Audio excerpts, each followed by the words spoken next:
오늘 등장하는 특별한 동물이 있어요. 낙타이고요. 오늘 예수님 말씀 가운데 특별히 하신 사물이 있어요. 바늘귀가 언급이 됩니다. 이 특별한 조합을 통해서 예수님께서 하시고자 하시는 말씀이 무엇인지 함께 살펴보는 시간 갖도록 하겠습니다. 부자가 구원받기 쉬울까요? 가난한 사람이 구원받기 쉬울까요? 다른 질문으로 또 드립니다. 부자가 구원받기 어려울까요? 가난한 사람이 구원받기 어려울까요? 우리가 인간적인 생각으로는 이런저런 구분을 할 수 있겠지만 더 본질적인 것이 있다라고 예수님께서 오늘 말씀하셨어요. 함께 살펴보는 시간 갖겠습니다. 부자 관원은 자신 있게 대답하였습니다. 내가 하나님이 말씀하신 그 계명 어려서부터 다 지켰습니다. 라고 자신 있게 대답하였습니다. 자신의 결핍을 전혀 느끼지 못하였죠. 그러나 예수님께서 하신 말씀을 듣고 나서 그가 어떻게 대답합니까? 큰 근심을 하면서 돌아가게 되었습니다. 결핍, 아주 큰 결핍을 느끼게 되었다라는 사실을 우리는 알게 됩니다. 같은 사람이었어요, 방금 전에. 그런데 관점이 싹 달라지니까 근심하게 되었다라는 것이죠. 그래서 우리가 우리 자신에 대해서도 살펴보게 될 때 어떤 관점에서 보냐에 따라서 전혀 다른 모습으로 우리가 생각할 수 있게 되겠습니다. 그리스도의 의를 의지하지 않고 자신의 의를 의존하는 자들은 상급을 잃고 만다. 그들은 성소의 저울로 달아보면 부족하게 된다. 영원한 생명의 소중한 은혜를 얻으려고 노력하는 이들은 자신의 힘을 믿지 않고 많은 기도를 하면서 자신의 무력한 영혼을 그리스도께 내어놓는다라고 그렇게 말씀했습니다. 그래서 자기 자신을 스스로 이렇게 돌이켜보면 자기가 행한 것들만 드러나지만 하나님의 시각과 하나님의 온전한 말씀으로 비춰보게 되면 우리 주변 관계에서 내가 얼마나 지금 부족한 상태에 있는지 알게 됩니다. 하나님과의 관계 속에서, 이웃과의 관계 속에서 내가 얼만큼 지금 부족하고 연약하고 그리고 무관심하게 행하고 있는지를 금세 느끼게 돼요. 그러나 자기 자신과 그 문자적인 율법만 이렇게 바라보면 내가 별로 잘못한 거 없는 것처럼 보이게 되는 거죠. 부자 관원은 하나님의 나라의 초청을 받았습니다. 그도 관심을 가졌습니다. 그러나 오히려 예수님의 말씀을 듣고 크게 근심하면서 예수님 앞을 떠나게 된 것이죠. 구원받기 쉬워요? 어려워요? 예수님 그분의 나라에 들어오라고 초청하시지만 그분의 나라의 문턱을 조금도 낮추지 않으셨다라는 것을 보게 됩니다. 그래서 오히려 크게 근심하면서 떠나게 되었죠. 그 떠나가는 관원의 뒷모습을 보면서 예수님은 두 가지로 말씀을 하셨습니다. 무슨 말씀 하셨을까요? 그 두 가지 말씀 함께 살펴보겠습니다. 첫 번째는 재물이 있는 자는 하나님의 나라에 들어가기가 어렵다 라는 말씀을 하셨고요.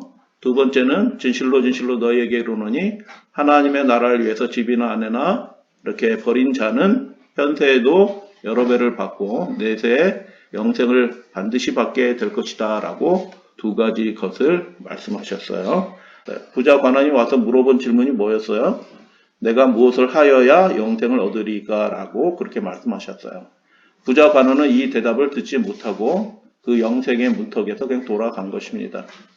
여러 배나 받고 내세에서도 영생을 받게 되는 방법에 대해서 예수님이 답변하셨고 더 직접적으로 다시 한번 말씀하시는 것이죠. 부자 관원을 향한 예수님의 말씀은 그 옆에 들었던 이 말씀을 듣고 있었던 여러 사람들 그리고 특별히 제자들에게 큰 충격을 주었습니다. 왜냐하면 그 부자 관원은 하나님께 외면상 굉장히 신실한 사람이었어요. 그런데 그 사람이 돌아가는 모습을 보시면서 하나님의 나라 못 들어간다 이렇게 말씀하셨으니까 아니 저렇게 신실한 사람이 못 들어가면 누가 들어가? 이런 생각을 하게 되는 것입니다. 자, 그래서 다시 한번 예수님의 첫 번째 대답의 말씀, 본문의 말씀을 잠깐 살펴보도록 하겠습니다. 예수께서 그를 어떻게 하셨다고요? 보셨다라고 얘기해요. 돌아가는 그의 모습을 보신 거예요. 큰 근심을 하면서 돌아가는 그 부자를 보시고 말씀을 하셨어요. 무슨 말씀을 하셨냐면 재물이 있는 자는 하나님의 나라에 들어가기가 얼마나 어려운지를 말씀하셨는데 아주 그냥 색다른 이야기로 말씀을 하셨어요. 낙타와 바늘귀를 엮어서 말씀을 하셨어요. 낙타와 바늘귀가 무슨 상관이 있나요? 아무 상관이 없어요. 근데 예수님은 그 영적인 세계의 그 근본적인 원리를 아무런 상관이 없는 것을 가지고 연결시켜서 굉장한 의미로 만들어내실 수 있는 분이셨어요. 왜 이렇게 예수님은 자유자재일까요? 말씀이? 예수님 안에 하나님의 나라의 모습이 아주 분명하고 선명하게 있기 때문에 무슨 상황에서 어떤 말씀을 하든 그냥 말씀이 줄줄줄 나오는 거예요. 어디에서도 들어보지도 못했던 말씀이 줄줄줄 나오는 것입니다. 우리 사랑하는 믿음의 가족들이 누구를 만나든 어떤 상황에서든지 어떤 질문을 받고 누구에게 말할 필요가 생길 때 우리 안에 하나님의 나라와 복음에 대해서 줄줄줄 나올 수 있는 사람은 어떤 사람이냐면 자기 안에 예수님과 하나님의 나라의 복음이 무엇인지 아주 명확하게 있으면 그냥 자연스럽게 이렇게 나오게 되어 있어요. 예수님이 하나님의 나라였고 그분 안에 천국이 있었던 것입니다. 그렇기 때문에 이 하나님의 나라의 근본적인 원리가 다양한 모습으로 다양한 상황 속에서 이렇게 자연스럽게 흘러나오게 되는 것이에요. 여러분 낙타와 바늘귀가 무슨 상관이 있겠어요? 그래서 낙타는 어떤 동물이죠? 낙타는 그 중근동 지방에서 제일 큰 동물이에요. 제일 큰 동물. 바늘귀는 뭘까요? 가장 작은 물건이에요. 가장 큰 동물과 가장 작은 물건을 연결시켜서 말씀하시는 거예요. 가장 작은 물건에 뭐가 있어요? 구멍이 하나 뚫려져 있네. 그런데 거기에 그 작은 구멍에 통과할 수 있는 것이 뭐가 있을까요? 파리도 못 통과해요. 파리도 못 통과한다고요. 근데 예수님은 가장 작은 물건의 그 가장 작은 구멍에 무엇이 통과한다고 말씀하셔요? 가장 큰 동물인 낙타가 통과한다라고 그렇게 연결시켜서 말씀하셨어요. 그런데 이 말씀의 주제는 뭐예요? 재물이 있는 자가 하나님의 나라에 들어가기가 얼마나 어려운지를 그렇게 비유적으로 이렇게 말씀하신 거예요. 그러니까 이 말씀을 들은 사람들이 저렇게 훌륭한 사람도 못 들어가는데 나는 못 들어가겠네? 이 생각이 들어간 거죠. 그래서 얼마나 어려운지를 비유적으로 아주 선명하게 그림으로 이건 안 되는 방법이구나 라는 것을 아주 선명하게 그래서 얼마나 어려운지 그래서 말씀하셨고 듣는 자들이 말하죠. 그런즉 누가 구원을 얻겠습니까? 라고 그렇게 예수님께 말씀을 했죠. 그래서 부자가 구원받기를 얼마나 어려운지라고 말씀하셨는데 얼마나 어려운지를 말씀을 좀 직접적으로 질문하게 되면 그렇게 어려운가? 재물이 있는 자가 구원받기가 그렇게 어려운가? 그러면 여러분 나는 그렇게 재물이 많지 않으니까 나는 구원받기가 쉽겠네? 그런 사람은 없어요. 이 말씀의 의미의 근본적인 것을 생각하시면 다 동일한 입장이다라는 것을 보게 됩니다. 부자가 구원받기 어렵지 않고요. 가난한 사람이 구원받기 쉽지 않은 것입니다. 그래서 예수님의 이 말씀의 본질적인 의미를 잠깐 묵상하게 되기를 원합니다. 부자가 구원받기 그렇게 어려운가? 예수님의 대답은 뭐예요? 그렇다라는 거예요. 어렵다라는 것입니다. 왜 그럴까요? 돈이 핵심적인 문제는 돈 그 자체도 있어요. 사실은 예수님은 돈은 공평한 것이고 어떻게 쓰느냐에 따라서 좋게도 쓸 수 있고 나쁘게도 쓸 수 있다라고 말씀하지 않으셨어요. 세상 학교에서는 그렇게 가르치지만 예수님은 그렇게 말씀하신 적이 한 번도 없어요. 그래서 왜 그런가? 돈 그 자체가 힘이 있어요. 하나님과 대적할 만한 힘이 있다고 예수님이 말씀하셨어요. 돈과 재물을 어떻게 할 수 있다고요? 겸하여 섬길 수 없다라고 말씀하셔요. 왜 겸하여 섬길 수 없어요? 돈이 하나님을 이길 수도 있어요. 이게 무서운 말이거든요. 돈의 힘이 하나님을 이길 수도 있어요. 믿지 않는 사람일 뿐만 아니라 지금 믿는 신실한 내가 하나님의 계명을 어려서부터 다 지켰다라고 담대하게 말할 수 있는 그 사람조차도 돈의 그 영적인 힘에 굴복된 상태에도 깨닫지도 못하고 있는 거예요. 그래서 돈이 하나님을 이길 수도 있어요. 그럼 돈이 하나님을 이기게 하지 못하는 유일한 방법은 뭐예요? 하나님이 이기시도록 우리가 우리 자신을 완전히 내어드리면 돼요. 그러니까 이게 쉬운 일이 아니에요. 누구에게 쉬운 일이 아니에요? 돈이 많은 사람 쉬운 일이 아니고요. 돈이 없는 사람에겐 더 힘들 거예요. 왜냐하면 이걸 나눠서 써야 되거든요. 이 조그만 거 가지고 나눠서 써야 되는데 유혹이 더 클 수도 있어요. 사람마다 다르다는 게 아니고 본질적으로 동일한 시험을 당한다라는 것을 우리가 큰 틀에서 우리가 살펴볼 수 있습니다. 그래서 돈이 만몬, 하나님과 대적하는 신이에요. 아주 강력한 힘을 가진 존재입니다. 그래서 우리가 어떤 존재다? 이기심과 탐욕에 쉽게 노출될 수 있는 그런 존재다라는 것을 우리가 인정할 수밖에 없어요. 이 부자 관원을 통해서 특별히. 그래서 돈이 이기심과 탐욕을 가져다 줍니다. 그리고 그와 같은 이기심과 탐욕은 하나님을 신뢰하고 겸손한 자세를 지니는 것을 매우 어렵게 만든다라고 예수님께서 그렇게 말씀해 주셔요. 얼마나 어려운가? 그렇게 어려운가? 그래서 예수님께서 하신 말씀을 잠깐 살펴보면 누가복음에 있는 말씀만 이렇게 잠깐 언급합니다. 화 있을진저 너희 부요한 자여. 자기가 결핍을 느끼지 못하는 사람은 화 있는 거예요. 하나님의 나라에서 내가 얼마큼 뭔지 몰라. 그러니까 마음이 부요해.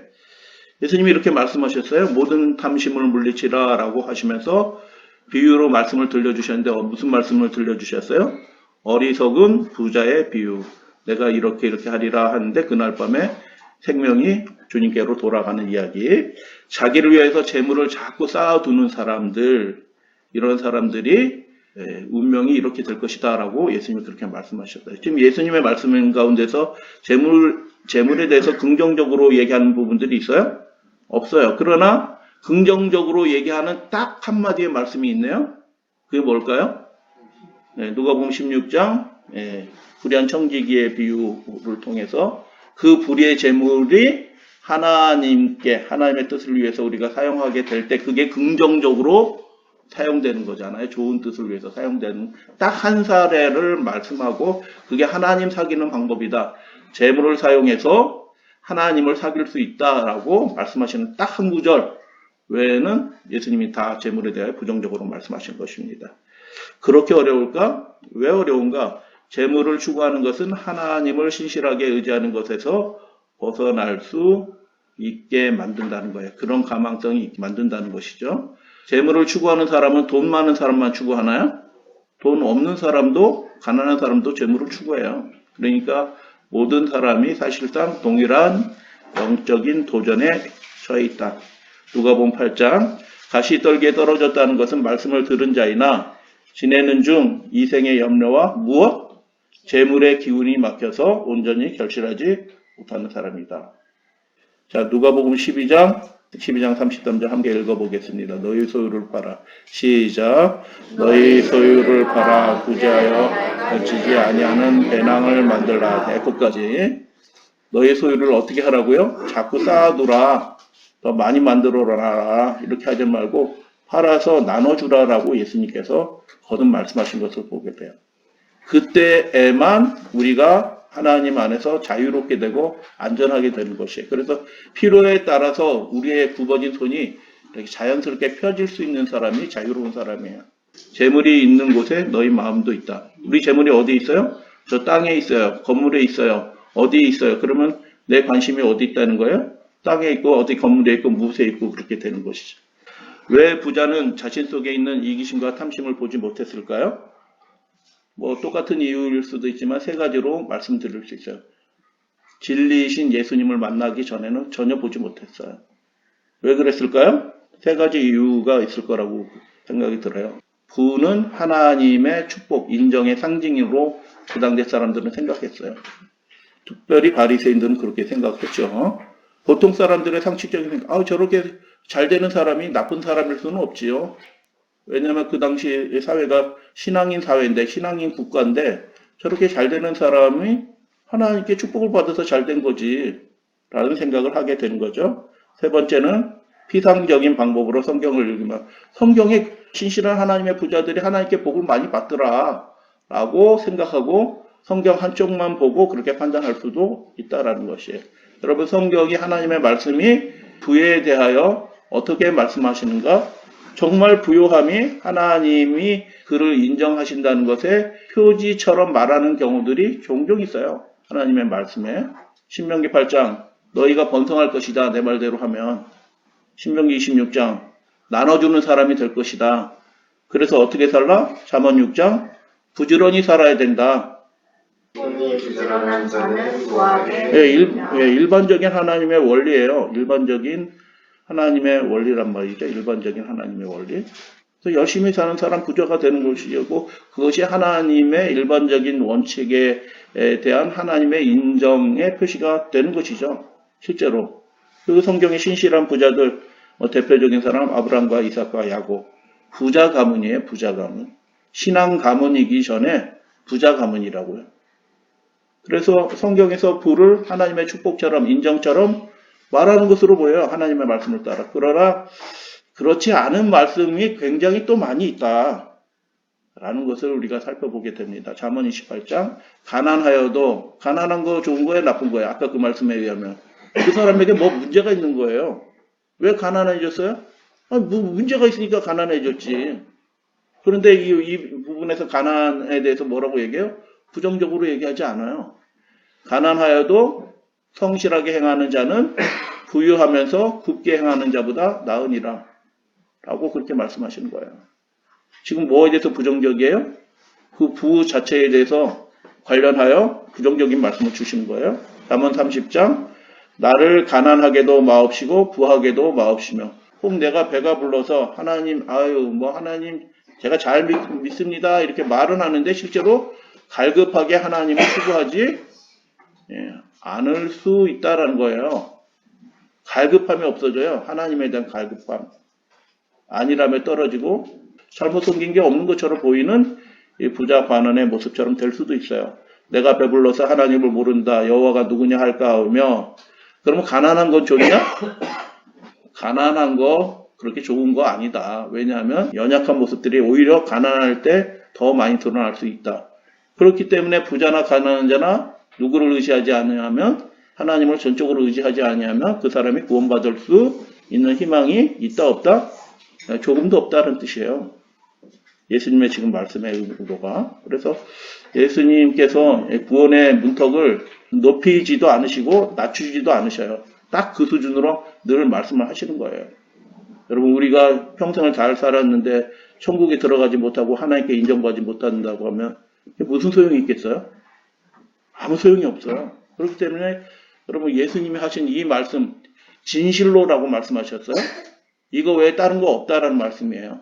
그렇기 때문에 우리가 예수님의 말씀에 올바로 주목할 필요가 있다라고 생각이 들어요. 예레미야 5장 사람들이 왜 악을 행하고 부정을 행하게 되고 엉뚱한 짓 하고 이 세상의 모든 불의가 왜 생겨나냐? 사람들이 자기 이익을 얻으려고 뭐 하는 거예요. 지금 우리나라의 형편은 아주 그것들이 첨예하게 노골적으로 부끄러움도 없이 진짜 부끄러움이 없는 나라가 됐어요. 저는 그래서 무슨 생각이 드냐면 하나님이 머지않아 이 나라를 크게 한번 치시겠다. 이 생각이 강력하게 듭니다. 그래서 지금 이 말씀들을 살펴보니까 하나님이 그 부에 대해서 어떻게 생각하셔요? 부가 굉장히 큰 악을 가져다 올 수도 있다. 돈 자체가. 그 말씀을 우리가 살펴보게 됩니다. 그래서 아모스 시대 큰 목소리로 아모스로 하여금 외치게 한 그 이유가 뭐냐? 그런 돈의 문제 때문에 사람이 연약하니까 그 돈으로 사람을 마음대로 부리는 거예요. 은으로 힘없는 자를 어떻게 한다고요? 산다라는 거예요. 신 한 켤레로 가난한 자들을 산다라는 거예요. 그런 일이 지금 벌어지고 있잖아요. 그래서 다시 돌아와서 낙타가 어디로 들어간다고요? 저 남대문 큰 문으로 들어간다라고 말씀하셨으면 뭐 들어가겠지 이렇게 했는데 예수님은 낙타가 바늘귀로 들어간다라고 말씀을 하셨어요. 그러니까 이 재물의 문제가 해결되지 않고 돈의 영적인 권세의 문제가 해결되지 않는다고 하면 그 사람은 하나님의 나라에 들어갈 가망성이 전혀 없다는 뜻이야. 그러니까 여러분 우리가 하나님을 믿게 되고 우리가 진리 안에서 자유케 된다는 증거가 뭐냐면 돈에 대하여 우리가 무관심한 건 아니에요. 무관심한 거는 큰 무책임한 거고 돈에 대해서 관심을 갖되 우리 삶의 최우선순위에 하나님과 하나님의 나라에 관심을 두는 그 모습, 돈으로부터 자유한 사람이 되는 것이 하나님의 뜻이 될 것이라고 생각이 들어요. 이 말씀의 표현은 지나친 과장이 아닌가. 정말 예수님의 말씀 중에서 대표적인 과장의 말씀 중에 하나예요. 어떤 낙타가 바늘길을 통과하겠어요? 안 되는 거예요. 그래서 강조점이 무엇이냐? 부자들은 스스로의 힘으로 하나님의, 부자들뿐만 아니라 누구나 스스로의 힘으로는 돈으로부터 자유할 사람이 아무도 없다. 그래서 하나님의 나라에 들어갈 수 없다라고 말씀하셨는데 그 증거가 있나요? 에이, 그건 또 너무 심하다, 예수님. 라고 생각이 할 수 있잖아요. 예수님이 아무리 귀하신 말씀을 주셨지만, 이건 너무 심하다. 라고 할 수 있는데 그 증거가 뭐냐면, 바로 부자 관원 자신이 그 증거예요. 이 말씀의 의미를 다시 한번 말씀을 드리기 원합니다. 답하라 가난한 자에게 나눠주라는 말씀대로 누가 행할 수 있겠느냐라는 뜻이 아니라, 그런 뜻이 아니라, 이 생에서 하나님의 복을 받는 사람이 못 들어가면 누가 구원받는 사람이 되겠느냐라는 뜻이에요. 부자 관원이 하나님께 복을 받았잖아요. 하나님의 복 받은 사람도 못 들어가면 어떤 사람이 들어가겠느냐라는 그런 일반적인 질문으로 여러분 이해를 하셔야 될 것 같아요. 그래서 예수님이 대답하시죠. 하나님은 하실 수 있느니라. 그래서 여러분 우리가 구원받기 위해서는 전적으로 하나님을 향하는 방법 외에는 안전한 것은 아무도 없다. 라고 그렇게 말씀하는 거예요. 재물을 추구하면 재미도 있을 거예요. 여러분 돈 버는 재미가 없을까요? 진짜 상당할 거예요. 상당할 거라고요. 그러니까 사람들이 돈 버는 재미에 그렇게 평생을 바쳐서 그렇게 살죠. 그런데 상당할 것이지만 그 삶의 방향으로는 하나님을 알지도 못하고 하나님의 능력도 모르고 천국도 모르고 그냥 지옥 같은 이 세상 속에서 자그마한 기쁨을 누리면서 쾌락주의의 삶을 살다가 인생을 마치게 될 것입니다. 근데 자신의 결핍을 깨닫는 사람은 어떻게 될 거라고요? 하나님을 구하게 될 것이고 하나님이 그를 위해서 놀라운 은총과 구원을 베풀어 주실 수 있다라는 것입니다. 예수님이 누가 구원을 받을 수 있으리요? 라는 질문을 했을 때 그 질문에 대해서 예수님이 뭐라고 답변하신 거예요? 맞다라고 답변한 거예요. 아무도 구원받을 수 없어. 누구든지 스스로 자기 힘으로 구원받을 수 있는 사람은 없다. 그가 어려서부터 계명을 다 지켰다라고 얘기하는 사람일지라도 스스로 자기를 구원할 수 있는 사람은 없다. 구원의 문턱이 결코 낮지 않다라고 예수님이 인정하신 거예요. 그런데 예수님이 하신 약속은 무엇입니까? 하나님은 하실 수 있다라는 거예요. 그러나 하나님을 전적으로 의지하는 사람은 하나님이 이 생에서도 베푸시는 구원이 있을 것이고 내세에서 영생을 받게 될 것이다. 하나님을 전적으로 의지하게 되면 지금 당장 현실의 문제에서도 하나님이 베풀어 주시는 구원을 경험할 것이다 라는 거예요.